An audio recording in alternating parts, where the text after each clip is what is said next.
Students once again welcome in our channel Adarsh Tiwari maths वाला। सबसे पहले मैं उन सभी लोगों को धन्यवाद देना चाहूँगा जिन्होंने हमारे चैनल को सब्सक्राइब किया है या उसकी सदस्यता ली है।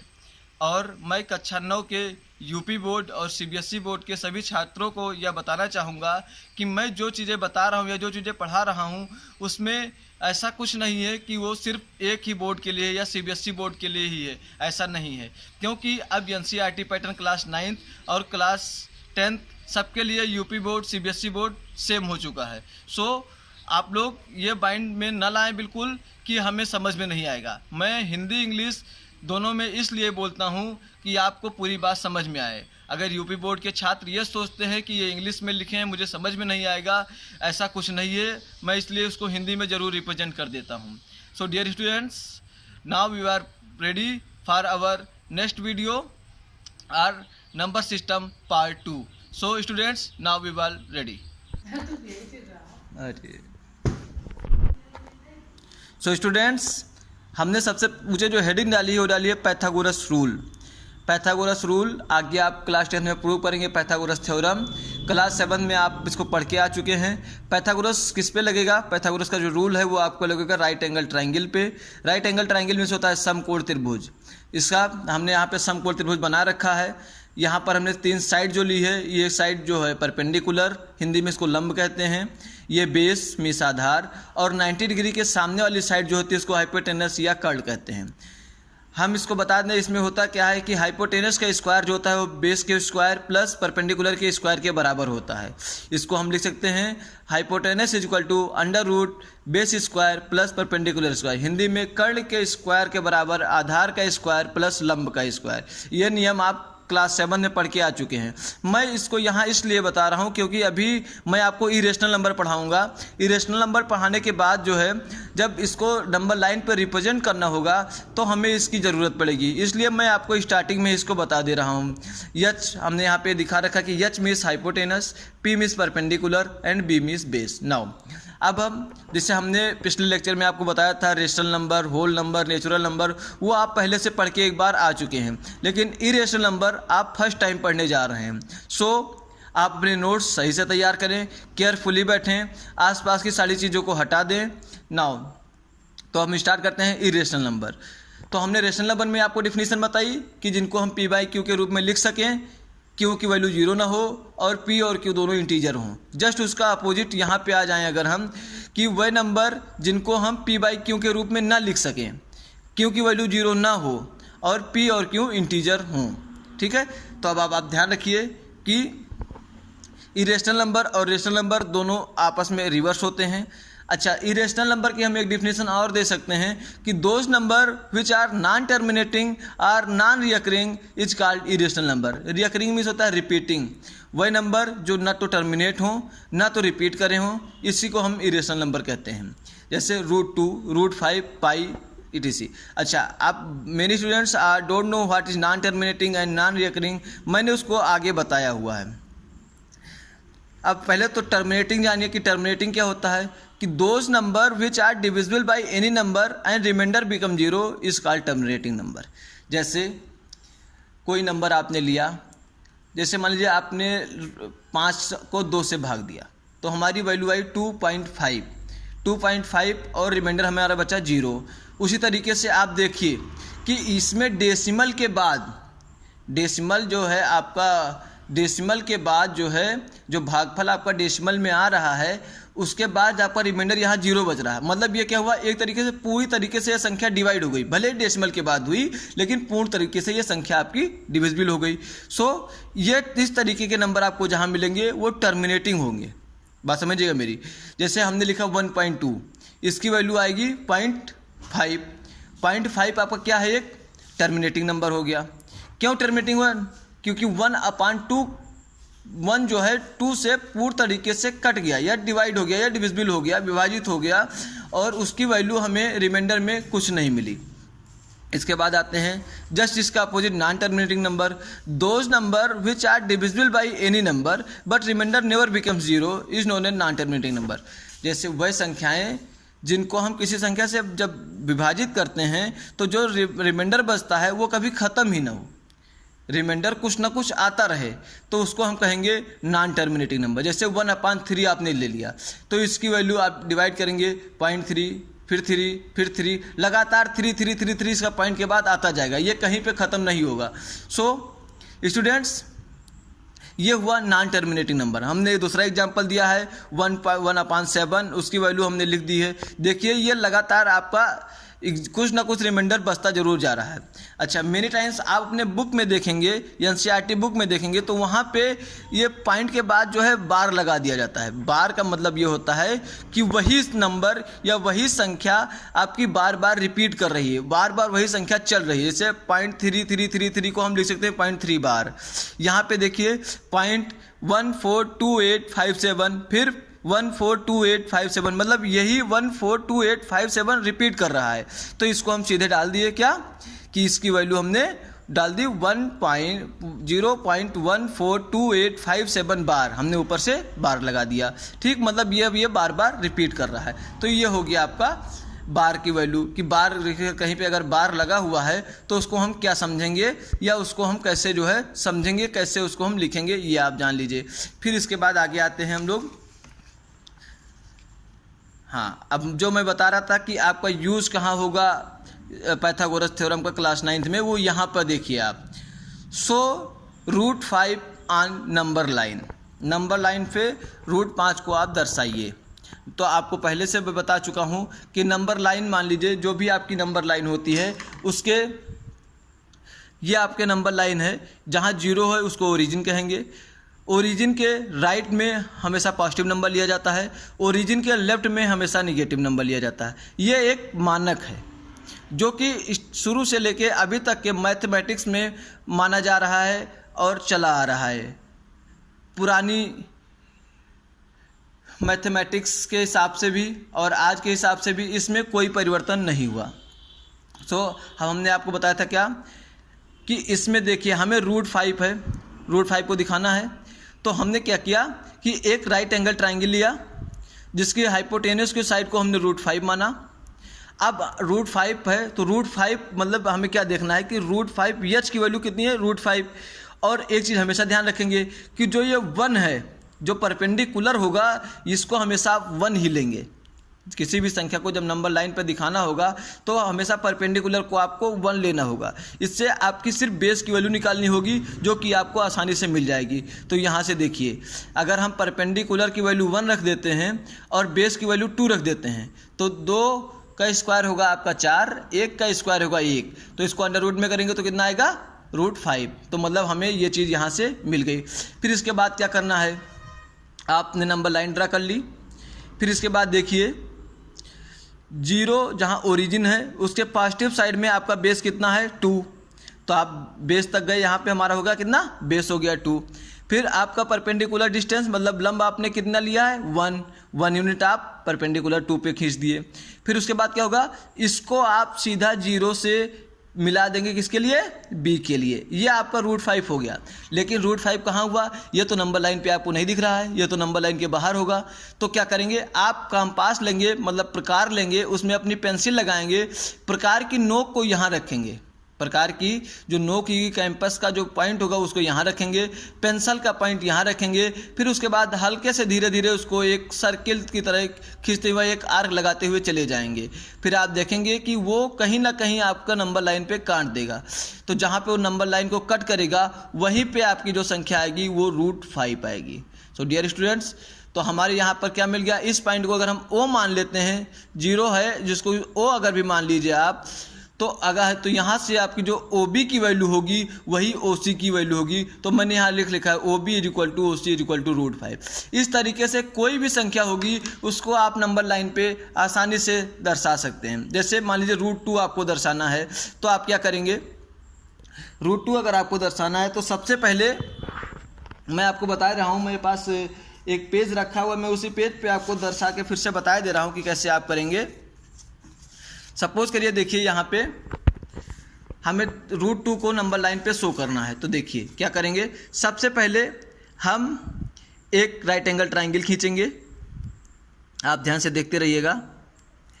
राइट एंगल ट्राइंगल हमने लिया और हाइप ये 90 डिग्री, इसके सामने हाइपोटेनस आपको बताया था। यहाँ पे हाइपोटेनस पे जो आपको दर्शाना है या जो आपको शो करना है उसको सबसे पहले आप यहाँ लिख दीजिए।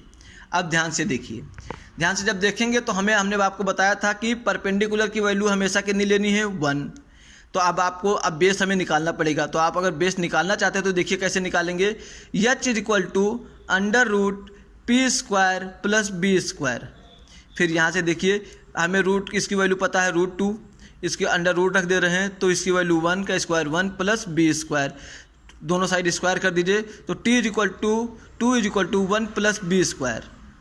तो अगर यहाँ से हम देखेंगे तो कितना आएगा, ये 1 = b² और b की वैल्यू हमारी आ जाएगी √1 = 1।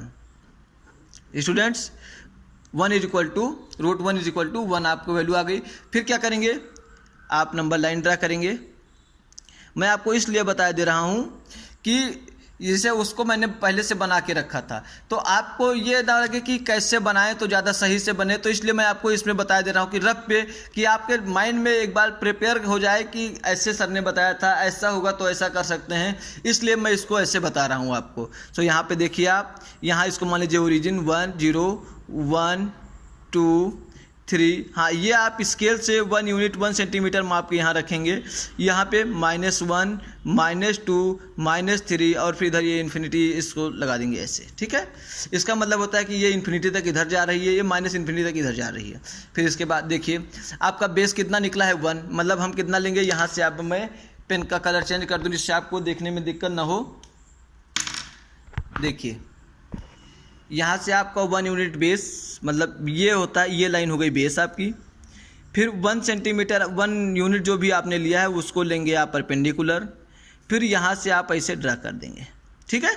तो ये आपका हो गया √2, ठीक। लेकिन √2 अभी कहाँ पे, नंबर लाइन पे आपका आया नहीं। तब क्या करेंगे आप, यहाँ पर रखेंगे प्रकार की नोक, यहाँ पे रखेंगे पेंसिल की नोक और फिर धीरे धीरे ऐसे ऐसे जब आर्क लगाएंगे तो ये आपको यहाँ कट करेगा। इस वैल्यू को आप लिख देंगे √2, तो आपका ये नंबर लाइन पे √2 आ गया। ऐसे √3 √5 √7 आप कोई भी संख्या को आसानी से इस पे नंबर लाइन पे शो कर सकते हैं। So now we back in our topic once again. ये आपका जितना मैंने अभी तक बताया इससे आप आसानी से अपनी क्लास 9th की एक्सरसाइज 1.2 को ईजिली सॉल्व कर सकते हैं। इससे ज़्यादा उसमें कुछ नहीं बताया गया है। फिर अब उसके बाद स्टार्ट करते हैं हम representation in the form of rational number. जो है रेशनल नंबर के फॉर्म में अगर आपको डेसिमल में दिया है तो उसको p/q के रूप में आप कैसे लाएंगे, इसका रिप्रेजेंटेशन आपको मैं बताता हूँ। जैसे लिखा हुआ है कि आपके पास 3.1328 इज अ रेशनल नंबर, इसको आपको शो करना है। तो रेशनल नंबर क्या मैंने बताया था आपको कि p/q के रूप में होना चाहिए, q की वैल्यू 0 नहीं होनी चाहिए। दूसरी चीज़ p और q इंटीजर होना चाहिए। तो इसको जब इस तरीके से आएगा तो सिर्फ आपको कुछ नहीं करना है। ये देखिए आप गिने यहाँ पे पॉइंट के बाद कितने अंक हैं, 1 2 3 4, तो हमने 1 लिखा और उसके बाद जितने भी ये डेसिमल के बाद नंबर्स हैं उसको हमने 0 लिख दिया उसके नीचे, 1 2 3 4, मतलब 31,328/10,000। बस यहाँ पर देखिए p/q के रूप में हो गया। q की वैल्यू 0 नहीं है और ये भी एक इंटीजर है, ये भी एक इंटीजर है, मतलब ये हो गया क्या, ये आपका रेशनल नंबर हो गया। ये होता है सबसे इजी, आपको डेसिमल में लिख के दे दिया जाएगा और उसके सीधे आप अपान कर देंगे तो सबसे इजी इसको मानते हैं। फिर उससे थोड़ा सा टफ आइए, क्या है, सो दैट 0.3333 या is equal to 0.3 bar is a rational number. इसको कहा है कि रेशनल नंबर ये कैसे है।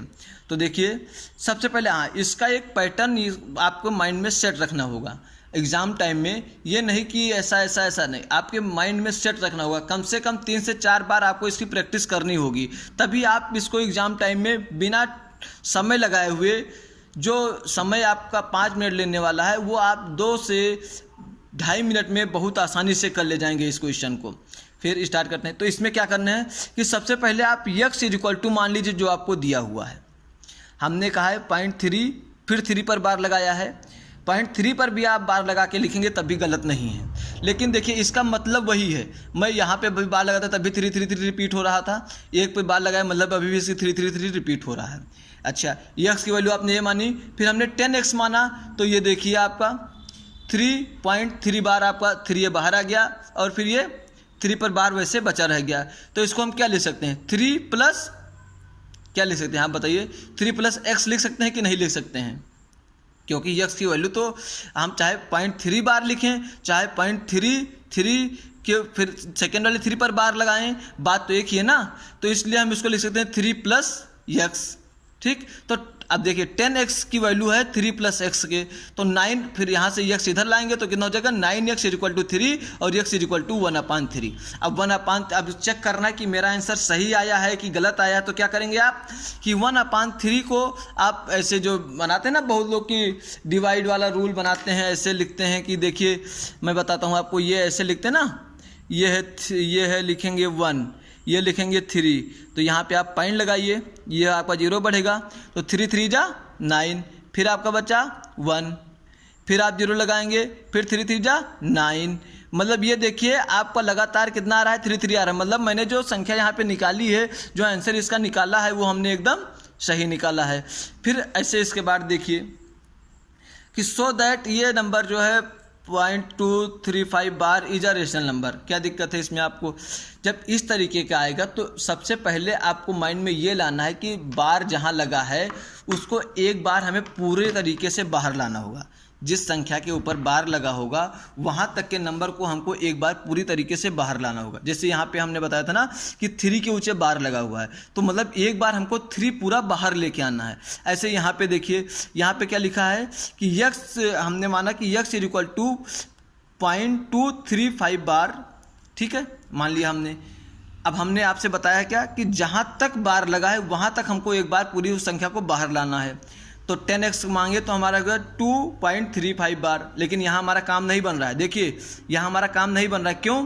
क्योंकि बार की संख्या अभी वैसे बनी हुई है, एक भी बार बाहर नहीं आई है।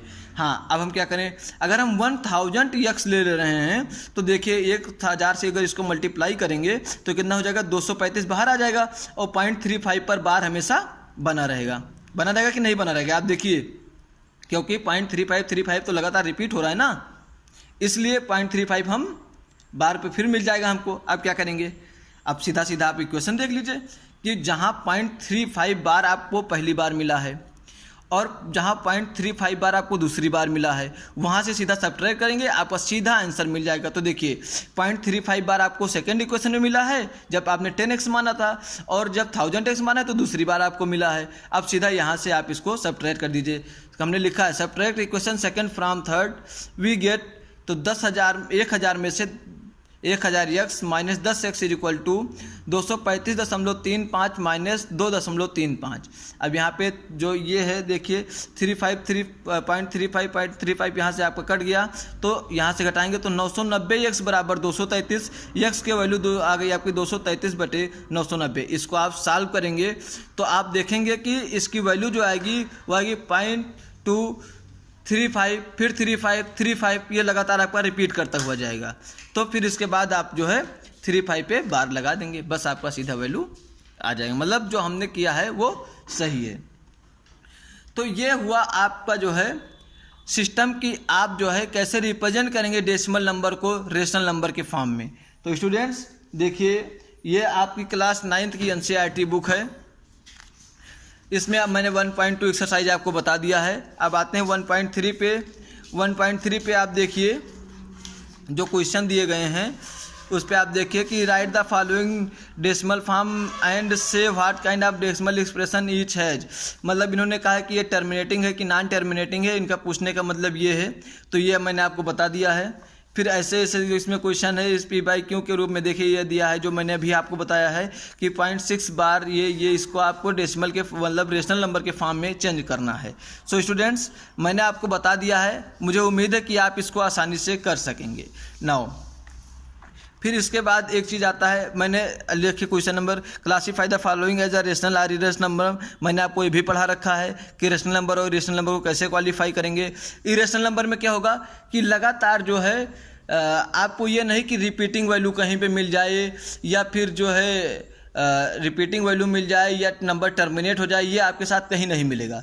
और ऐसी कंडीशन आपको जहाँ नहीं मिल रही है वहीं पे आप जान लीजिए कि ये नंबर इरेशनल नंबर। जैसे ये क्वेश्चन आप देखिए 1.10 1000 1000, तो यहाँ पे देखिए आपको कहीं रिपीटिंग मिल रहा है इसमें कुछ नहीं, और ना ही ये नंबर टर्मिनेट हो रहा है, क्योंकि आगे देखिए पॉइंट लगाया है, मतलब ये अब नंबर आगे बढ़ता हुआ जा रहा है। इसका सीधा मतलब क्या निकला कि ये नंबर इरेशनल नंबर है।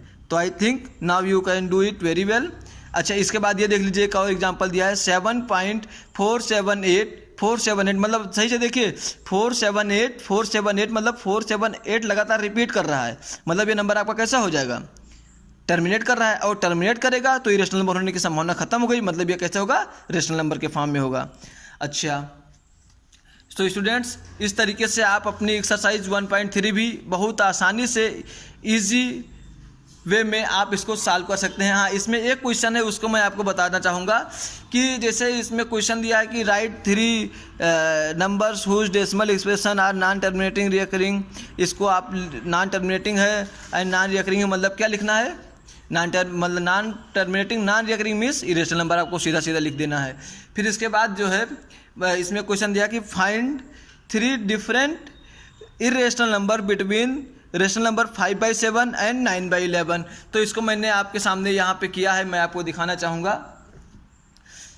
देखिए 5/7 को सबसे पहले तो हम डेसिमल के फॉर्म में चेंज करेंगे, तो जब डेसिमल के फॉर्म में चेंज करेंगे तो देखिए ये वैल्यू कितनी आ रही है, 0.714285 के बाद ये लगातार रिपीट करती जा रही है, लगातार रिपीट करती जा रही है। तो लगातार जब रिपीट करेगी तो हमने इसके ऊपर बार लगा दिया, मतलब यहाँ तक हमें क्या, ये रेशनल नंबर के फॉर्म में है। दूसरी चीज़ 9/11 ये 0.818181 मतलब लगातार आ रहा है, तो हमने 0.81 पर बार लगा दिया। अब इसके बीच में 3 इरेशनल नंबर लिखना है हमको, तो क्या दिक्कत है भाई, दिक्कत यहाँ पे कुछ नहीं आनी चाहिए। देखिए यहाँ पे है 0.71, यहाँ पे है 0.81, इसके बीच में आप कोई भी ऐसे नंबर लिखते चले जाए जो रिपीट ना करे। जैसे मैंने यहाँ लिखा 0.73240228, फिर इसके बाद मतलब ये देखिए इसमें कहीं रिपीटेशन आया नहीं आया, तो इसका मतलब ये इरेशनल हो गया। सिमिलरली इधर सिमिलरली मैंने यहाँ पे भी लिखा है, तो इसको एक नहीं, अगर आपका 1000 गिनती लिखने को कहेगा, 1000 इरेशनल नंबर लिखने को कहेगा 2 रेशनल नंबर के बीच में, तो आप बहुत आसानी से लिख सकते हैं। बस यह ध्यान रखिए कि वहाँ पे रिपीटेशन कहीं न रख दीजिए, आप डेसिमल के बाद कहीं पर भी रिपीटेशन न रखिए, बस आपका इरेशनल नंबर बनता चला जाएगा। दूसरी चीज़, अब मैंने एक नोट यहाँ पर डाल भी दिया है कि there will be infinite rational and irrational number between 2 rational number. 2 rational number के बीच में इनफाइनाइट मीन्स अनंत रेशनल और इरेशनल नंबर हो सकते हैं। ठीक है स्टूडेंट्स, सो नाउ अब इसके बाद जो एक्सरसाइज आपकी 1.4 है उसमें थोड़ा सा नंबर लाइन पे दर्शाने को कहा है उन्होंने, तो मैं उसको बता दे रहा हूँ।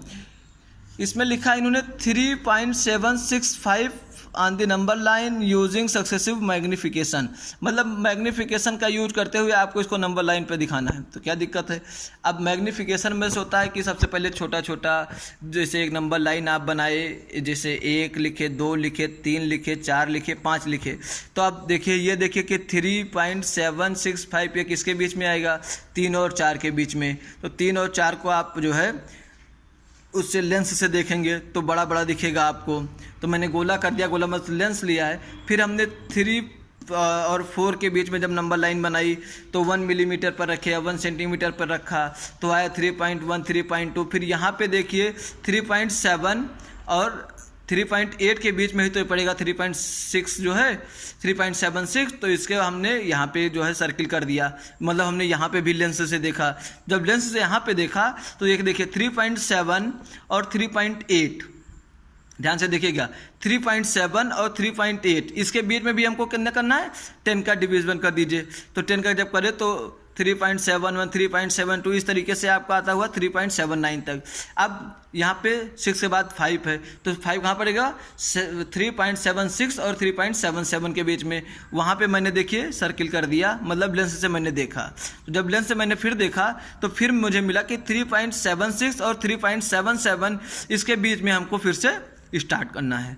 तो फिर हमने लिखा 3.761, 3.762, इस तरीके से फिर जहां हमको मिला 3.765 उसको हमने सर्किल में कर दिया और उसके नीचे क्लियर लिख दिया कि यहाँ पे हमारी संख्या आ रही है, यहाँ पे हमारा नंबर लाइन पे रिप्रेजेंट हो रहा है। ये मैग्निफिकेशन है, सक्सेसिव मैग्निफिकेशन। इस तरीके का क्वेश्चन वैसे एग्जाम में पूछा नहीं जाएगा, आपसे नॉर्मली पूछा जाएगा कि ये 3.765 को नंबर लाइन पे दिखाइए, तो आप क्या करेंगे कि 3.76 और 3.77 पे सीधा बना के उसके बीच में जो लास्ट वाला मैंने रिप्रेजेंट किया है इसको आप रिप्रेजेंट कर दीजिएगा।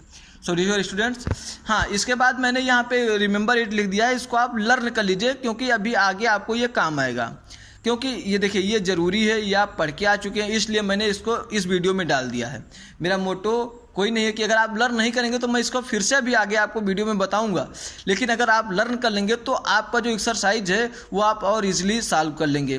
तो मैंने क्या लिखा है कि a की पावर m इंटू a की power n is equal to a की पावर m प्लस n, मतलब a की घात m गुणे a की घात n को हम लिख सकते हैं a की घात m प्लस n। ठीक है, इसका मैं एग्जांपल आपको बता दूं। अभी देखिए एग्जांपल मैं आपके सामने ही कर दे रहा हूं। यहाँ पे मैंने बराबर लगाया, जिसे लिखा है 2 की पावर 5 इंटू 2 की पावर 6। इसको हम जैसे भाई वैसे करेंगे तो 2 दूनी 4 दूनी 8 दूनी 16 दूना 32 गुणे फिर 64, तो ये लंबा हो जाएगा। तो इसको सीधा हमें क्या लिखना है कि 2 की power 5 plus 6 is equal to 2 की पावर 11। बस ये आपका आंसर सीधा सीधा हो जाएगा। ऐसे हमने लिखा है कि a की power m divisible by a की power n is equal to a की power m minus n, a की घात m भागे a की घात n बराबर a की घात m माइनस n। तो जैसे लिखा है 2 की पावर 4 डिवाइडेड बाई 2 की पावर 3 इज इक्वल टू 2 की power 4 minus 3 is equal to 2 की पावर 1 इज इक्वल टू 2। यहाँ पे भी आप सॉल्व करना चाहेंगे तो जो है अपना 11 बार उसको गुणा करके आप लिख लीजिएगा। फिर यहाँ पे देखिए, यहाँ पे मान लीजिए लिखा है a की power p the power q is equal to a की पावर p इंटू q। जैसे लिखा है 2 की पावर 4 की होल पावर 3, तो इसको आप सीधा क्या लिखेंगे 2 की power 4 into 3 is equal to 2 की पावर 12। स्टूडेंट्स नाउ फिर इसके बाद हमें मिल रहा है कि a की पावर b और b की पावर p, a की पावर p और b की power p is equal to A B the whole power p। मतलब सिंपल सी बात है कि अगर पावर सेम है तो वह नंबर्स मल्टीप्लाई हो जाएंगे जिनके ऊपर वो नंबर पावर होगी। तो जैसे मान लो लिखा है 2 की पावर 4 इंटू 3 की पावर 4, तो इसको हम सीधा क्या लिखेंगे 2 इंटू 3 की होल पावर 4, मतलब 6 की पावर 4।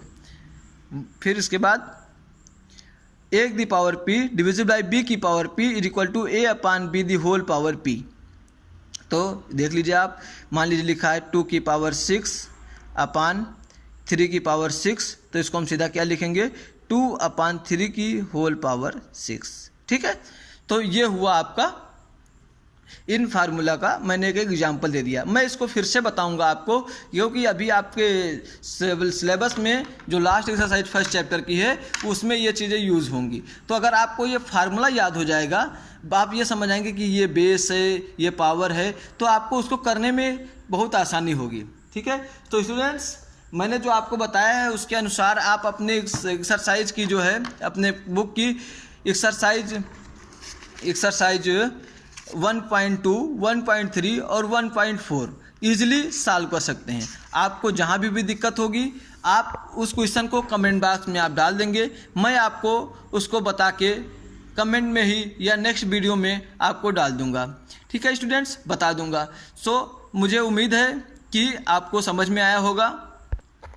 स्टूडेंट्स जो पार्ट मैंने आपको लास्ट में बताया है ये आप क्लास 9th के ही नहीं बल्कि आगे आप जो कॉम्पिटिटिव एग्ज़ाम में जब बैठेंगे तब भी इन चीज़ों की जो है आवश्यकता आपको पड़ेगी। ये बहुत ही इम्पॉर्टेंट पार्ट है। सो इसको आप सही से पढ़ेंगे, अपनी एक्सरसाइज को सॉल्व करेंगे, चाहे वो यूपी बोर्ड का बच्चा होगा या सीबीएसई बोर्ड का बच्चा होगा। मुझे उम्मीद है कि दोनों बोर्ड के बच्चे जितना मैंने पढ़ाया है उसको सही से पढ़ के और फिर जो है अपनी एक्सरसाइज को सॉल्व करेंगे। Okay, thank you class, thank you.